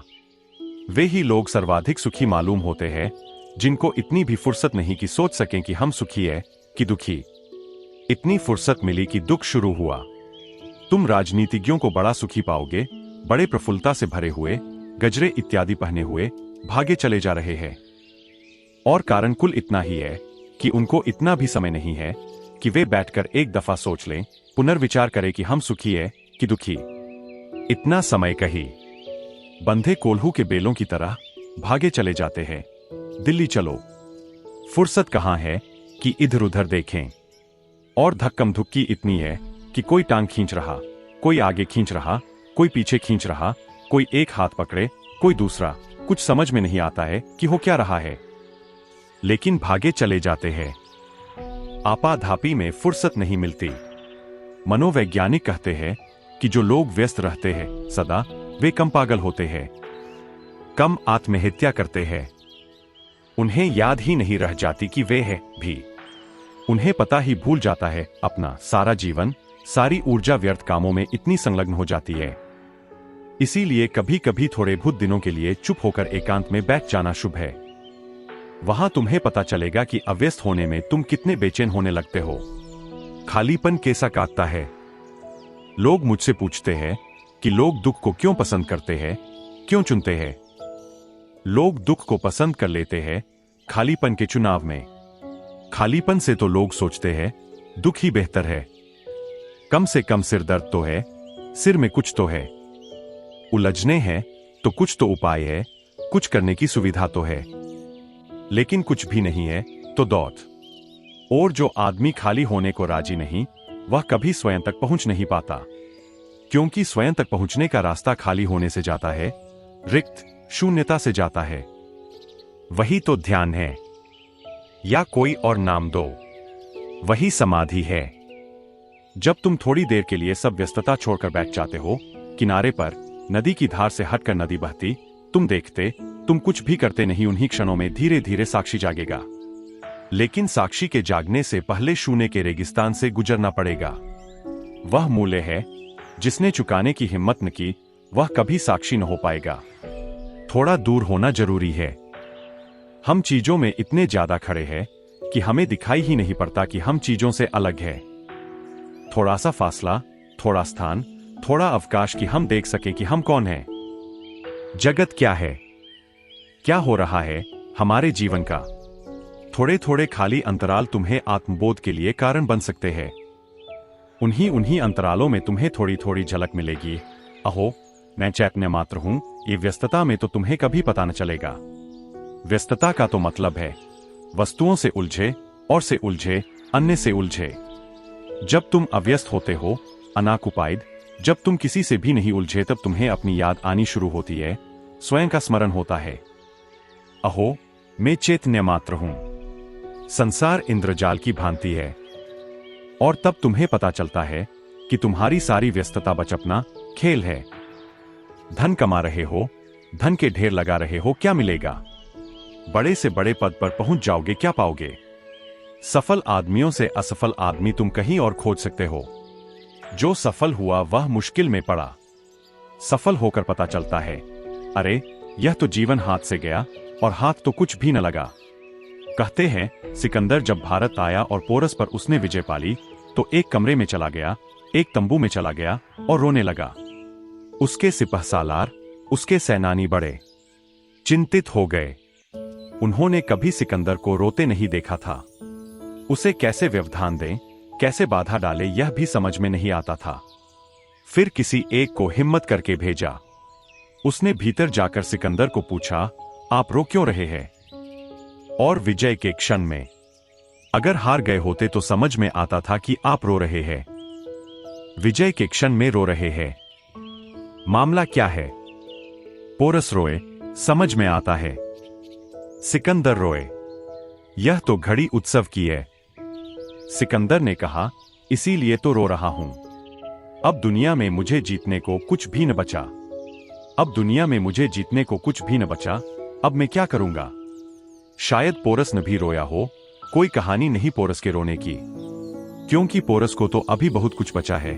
कम से कम सिकंदर को हराना तो बचा है। अभी इसके तो उसको दांत खट्टे करने हैं। मगर सिकंदर के लिए कुछ भी नहीं बचा है। वह थर्रा गया। सारी व्यस्तता एकदम समाप्त हो गई। आ गया शिखर पर। अब कहां? अब इस शिखर से ऊपर जाने की कोई भी सीढ़ी नहीं है। अब क्या होगा? यह घबराहट सभी सफल आदमियों को होती है। धन कमा लिया, पद पा लिया, प्रतिष्ठा मिल गई, लेकिन इतना करते करते सारा जीवन हाथ से बह गया। एक दिन अचानक सफल तो हो गए और एक साथ ही उसी क्षण में पूरी तरह विफल भी हो गए। अब क्या हो? राख लगती है हाथ। व्यस्त आदमी आखिर में राख का ढेर रह जाता, अंगार तो बिल्कुल धक जाती या बुझ जाती है। थोड़े थोड़े अव्यस्त क्षण खोजते रहना, कभी कभी थोड़ा समय निकाल लेना अपने में डूबने का। भूल जाना संसार को, भूल जाना संसार की तरंगों को। थोड़े गहरे में अपनी प्रशांति में, अपनी गहराई में थोड़ी डुबकी लेना, तो तुम्हें भी समझ में आएगा किस बात को जनक कहते हैं, इति ज्ञानम। यही ज्ञान है। अहो मैं चैतन्य मात्र हूं। संसार इंद्रजाल की भांति है, इसलिए है और उपादेय की कल्पना किसमें हो। अब मुझे न तो कुछ है न कुछ उपादेय है, न तो कुछ हानि न कुछ लाभ, न तो कुछ पाने योग्य न कुछ दर की कुछ छूट जाएगा। मैं तो सिर्फ चैतन्य मात्र हूं। अहो यही तो मुक्ति है। जब तक तुम कर्मों में उलझे हो तब तक तुम में भेद है। जैसे ही तुम साक्षी बने, सब भेद मिटे। अपने अपने कर्मों का फल भोग रहा है। हर कोई सूरज तो इकसा ही चमके नाथों और अनाथों पर। अपने अपने कर्मों का फल भोग रहा है हर कोई। तुम अपने कर्मों से बंधे हो और फल भोग रहे हो। सूरज तो इकसा ही चमके नाथों और अनाथों पर। सूरज तो सब पर एक सा चमक रहा है। परमात्मा तो सब पर एक सा बरस रहा है। लेकिन तुमने अपने अपने कर्मों के पात्र बना रखे हैं। कोई का छोटा पात्र, किसी का बड़ा पात्र, किसी का गंदा पात्र, किसी का सुंदर पात्र। परमात्मा एक सा बरस रहा है। किसी का पाप से भरा पात्र, किसी का पुण्य से भरा पात्र, लेकिन सभी पात्र सीमित होते हैं, पापी का भी, पुण्यात्मा का भी। तुम जरा पात्र को हटाओ, कर्म को भूलो, कर्ता को विस्मरण करो, साक्षी को देखो। साक्षी को देखते ही तुम पाओगे तुम अनंत सागर हो। परमात्मा अनंत रूप से तुम्हें बरस रहा है। अहो अहम चिन्मात्रम। तुम तब पाओगे, जैसा कि जनक ने बार बार पीछे कहा, कि ऐसा मन होता है कि अपने ही चरण छू लूं। ऐसा धन्य भाग, ऐसा प्रसाद कि अपने को ही नमस्कार करने का मन होता है। दाम ने दिल पे नहीं बारिश इल्हाम, अभी इश्क ना पुख्ता, अभी जज्बे दरुखाम। अभी दिल रूपी दामन पर अगर देवी वर्षा नहीं हो रही है, तो इतना ही समझना कि प्रेम अभी कच्चा और भीतर की भावना अपरिपक्व। दाम ने दिल पे नहीं बारिश इल्हाम। अभी अगर प्रभु का प्रसाद नहीं बरस रहा है, तो यह मत समझना कि प्रभु का प्रसाद नहीं बरस रहा है। इतना ही समझना, इश्क ना पुख्ता, अभी अभी तुम्हारा प्रेम कच्चा। जज्बे द्रुखाम। अभी और अभी तुम्हारी भीतर की चैतन्य की दशा परिपक्व नहीं। अन्यथा परमात्मा तो बरस ही रहा है अपात्र पर, अपात्र पर पुण्यात्मा पर, पापी पर। सूरज तो इकसा ही चमके नाथों और अनाथों पर। अब दो विधियां हैं इस परम अवस्था को खोजने की। एक तो है कि कर्मों को बदलो, बुरे कर्मों को अच्छा करो, अशुभ को शुभ से बदलो, पाप को हटाओ, पुण्य को लाओ। वह बड़ी लंबी विधि है और शायद कभी सफल नहीं हो सकती, क्योंकि वे तो इतने अनंत जन्मों के कर्म हैं। उनको तुम बदल भी नहीं पाओगे। वह तो धोखा है, वह तो पोस्टपोन करने की तरकीब है, वह तो मिथ्या है। फिर दूसरी विधि है, या कहना चाहिए वस्तुतः तो एक ही विधि है। यह दूसरी विधि कि तुम सारे कर्मों के पीछे खड़े होकर साक्षी हो जाओ। तो तुम अभी हो सकते हो, इसी क्षण हो सकते हो। अष्टावक्र की महागीता का मौलिक सार इतना ही है कि तुम यदि चाहो तो अभी किनारे पर निकल जाओ और बैठ जाओ। अभी साक्षी हो जाओ। और जब तक तुमने कर्मों को बदलने की कोशिश की, तब तक तो तुम नई नई उलझने खड़ी करते रहोगे, क्योंकि हर पाप के साथ थोड़ा पुण्य है, हर पुण्य के साथ थोड़ा पाप है। तुम ऐसा कोई पुण्य कर ही नहीं सकते जिसमें पाप न जुड़ा हो। सोचो, कौन सा पुण्य करोगे जिसमें पाप न जुड़ा हो? अगर धन दान दोगे तो धन कमाओगे, तो दान दोगे कहां से? पहले कमाने में पाप कर लोगे तो दान दोगे। यह तो बात बेमानी हो गई। मंदिर बनाओगे तो किन्हीं झोपड़ों को मिटाओगे, तभी मंदिर बना पाओगे। किसी को चूसोगे तभी मंदिर खड़ा हो सकेगा। यह तो बात व्यर्थ हो गई। यह तो पुण्य के साथ पाप चल जाएगा। तुम अच्छा कुछ भी करोगे तो थोड़ा न बहुत बुरा साथ में होता ही रहेगा। बुरा भी जब तुम करते हो, कुछ न कुछ अच्छा होता है। तभी तो बुरा आदमी करता है, नहीं तो वह भी क्यों करेगा? एक चोर है, वह चोरी कर लाता है क्योंकि वह कहता है कि उसका बच्चा बीमार है और दवा चाहिए। बच्चे को दवा तो मिलनी चाहिए। चोरी से मिलती है तो चोरी से, लेकिन बच्चे को दवा तो देनी ही पड़ेगी। जीवन मूल्यवान है। तुम्हारे धन संपत्ति के नियम इतने मूल्यवान नहीं है। परम रासायनिक नागार्जुन के जीवन में उल्लेख है। वह दार्शनिक भी था, विचारक भी था, अपूर्व दार्शनिक था। शायद भारत में वैसा कोई दूसरा दार्शनिक नहीं हुआ। शंकराचार्य भी नंबर 2 मालूम पड़ते हैं नागार्जुन से। और ऐसा लगता है शंकर ने जो भी कहा उसमें नागार्जुन की छाप है। नागार्जुन ने बड़ी अनूठी बातें कही हैं। और वह रसायनविद था। उसे 2 सहयोगियों की जरूरत थी जो रसायन की प्रक्रिया में उसका साथ दे सकें। तो उसने बड़ी खोज की। 2 रसायनविद आए। वह उनकी परीक्षा लेना चाहता था। तो उसने कुछ रासायनिक द्रव्य दिए दोनों को और कहा कि कल तुम इसका मिश्रण बनाकर ले आना। अगर तुम सफल हो गए मिश्रण बनाने में, तो जो भी सफल हो जाएगा वह चुन लिया जाएगा। वे दोनों चले गए। दूसरे दिन एक तो मिश्रण बनाकर आ गया और दूसरा रासायनिक द्रव्य वैसे के वैसे लेकर आ गया। नागार्जुन ने उस दूसरे से पूछा कि तुमने बनाया नहीं। उसने कहा कि मैं गया, रास्ते पर एक भिखारी मर रहा था, मैं उसकी सेवा में लग गया। 24 घंटे उसको बचाने में लग गए, मुझे समय ही नहीं मिला। और यह जो प्रक्रिया है, इसमें कम से कम 24 घंटे चाहिए। इसलिए मुझे क्षमा करें। मैं जानता हूं कि मैं अस्वीकृत हो गया, लेकिन कुछ और उपाय न था। भिखारी मर रहा था, मुझे 24 घंटे उसकी सेवा करनी पड़ी। वह बच गया, मैं खुश हूं। मुझे जो आपकी सेवा का मौका मिलता था वह नहीं मिलेगा, लेकिन मैं प्रसन्न हूं। मेरी कोई शिकायत नहीं। और नागार्जुन ने इसी आदमी को चुन लिया। और नागार्जुन के और दूसरे सहयोगी थे, वे कहने लगे कि यह आप क्या कर रहे हैं? जो आदमी रसायन बनाकर ले आया है उसको नहीं चुन रहे। नागार्जुन ने कहा, जीवन का मूल्य रसायन से ज्यादा है। यह रसायन तो ठीक है, मगर जीवन का मूल्य। इस आदमी के पास पकड़ है। यह जानता है कि कौन सी चीज ज्यादा मूल्यवान है, बस यही तो रहस्य है। सार और असार में इसे भेद है। अब एक आदमी का बच्चा मर रहा है। वह तुम्हारी फिक्र करे कि चोरी नहीं करनी चाहिए। वह चिंता करे इस बात की, व्यक्तिगत संपत्ति को समादर दे। वह फिक्र नहीं करता। वह कहता है, चोरी हो जाए, चाहे मैं जेल चला जाऊं, बच्चे को बचाना है। तो पाप में भी कहीं तो थोड़ा पुण्य है। दो आदमी अगर साथ साथ चोरी भी करते हैं तो कम से कम एक दूसरे को तो दगा नहीं देते। उतनी तो ईमानदारी है। वे भी मानते हैं, honesty is the best policy. आपस में तो कम से कम किसी और के साथ न मानते हो, लेकिन ईमानदारी एक दूसरे के साथ बरतते हैं, उतना तो पुण्य है। तुम ऐसा कोई पाप का कृत्य नहीं खोज सकते जिसमें पुण्य न हो। एक चोर पकड़ा गया तो मजिस्ट्रेट बड़ा हैरान था। उसने कहा कि हमने सुना कि तुम 9 दफे रात में इस दुकान में घुसे। उसने कहा, और क्या करूं हुजूर? अकेला आदमी, पूरी दुकान ढोनी थी। तो मजिस्ट्रेट ने कहा कि तो कोई संगी साथी नहीं। उसने कहा कि जमाना बड़ा खराब है, संगी साथी किसको बनाओ? जिसको बनाओ वही धोखा दे जाता है। चोर भी कहता है कि जमाना खराब है और आप तो जानते ही है। संगी साथी किसको बनाओ? भरोसा करे। चोरी भी करनी हो तो भी जमाना अच्छा होना चाहिए।